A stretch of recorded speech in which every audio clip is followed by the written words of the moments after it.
এই ভিডিওতে এখন আমরা ষষ্ঠ শ্রেণীর বাংলা বইয়ের বুঝে পড়ি লিখতে শিখি অধ্যায়টি থেকে পঞ্চম পরিচ্ছেদের কল্পনা নির্ভর লেখা নিয়ে আলোচনা করব। বাংলাদেশে মানুষের মুখে মুখে অনেক রূপকথা চালু আছে। দক্ষিণারঞ্জন মিত্র মজুমদার রূপকথা সংগ্রহ করে কয়েকটি বই লিখেছিলেন। তার লেখা এরকম একটি বইয়ের নাম ঠাকুরমার ঝুলি। সেখান থেকে একটা গল্প নিচে দেওয়া হলো। গল্পটির নাম হচ্ছে সাত ভাই চম্পা। এই গল্পটি দক্ষিণারঞ্জন মিত্র মজুমদারের ঠাকুরমার ঝুলি বই থেকে নেওয়া হয়েছে। শিক্ষার্থীরা প্রথমেই তোমরা এই গল্পটি নিজেরা পড়ে নিবে। আমি পড়ে তোমাদের সময় নষ্ট করব না। এরপর তোমরা এই গল্পটি সম্পর্কে আরও ভালোভাবে বোঝার জন্য এই শব্দের অর্থগুলো পড়ে নিতে পারো। এখন চলো আমরা আমাদের কাজটি দেখে নিই। এখানে বলা হয়েছে পড়ে কি বুঝলাম, অর্থাৎ সাত ভাই চম্পা গল্পটি পড়ে আমরা কি বুঝলাম। এখানে নিচের এই ছকটিতে গল্পটি থেকে কয়েকটি প্রশ্ন করা হয়েছে। আমাদেরকে এই প্রশ্নগুলোর উত্তর নিচের ফাঁকা জায়গায় লিখতে হবে।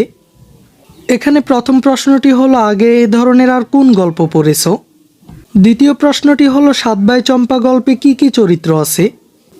এরপর তৃতীয় প্রশ্নটি হলো এখানকার কোন কোন ঘটনা বাস্তবে হয় না।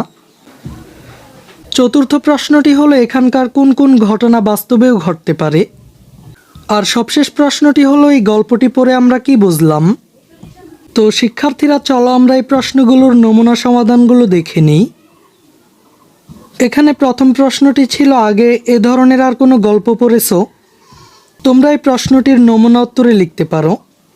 আগেও এ ধরনের গল্প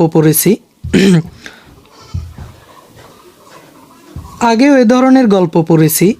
এগুলো হলো রূপকথার গল্প, সিন্দাবাদের কাহিনী, আলিফ লায়লার কাহিনী, পরীদের গল্প, পশু পাখির কাহিনী ইত্যাদি। আর দ্বিতীয় প্রশ্নটি ছিল সাত ভাই চম্পা গল্পে কি কি চরিত্র আছে।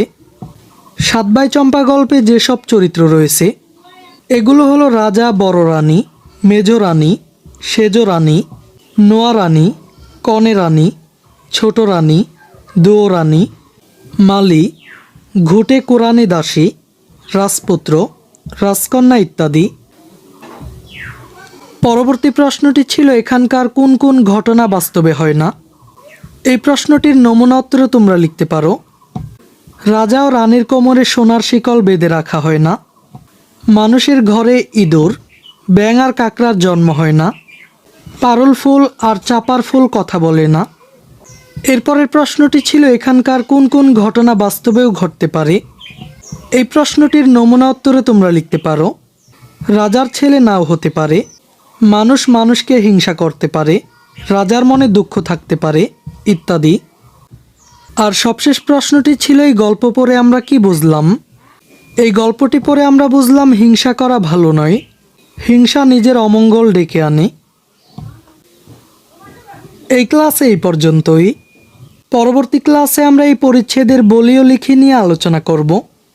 শিক্ষার্থীরা এই ক্লাসটি তোমাদের কাছে কেমন লেগেছে তা আমাকে কমেন্ট করে জানিয়ে দাও। আর পরবর্তী সকল ক্লাসগুলো নিয়মিত পাওয়ার জন্য চ্যানেলটিকে এখনই সাবস্ক্রাইব করে রাখো। আচ্ছা, ঠিক আছে। Bye bye, tata, good bye, Gaya.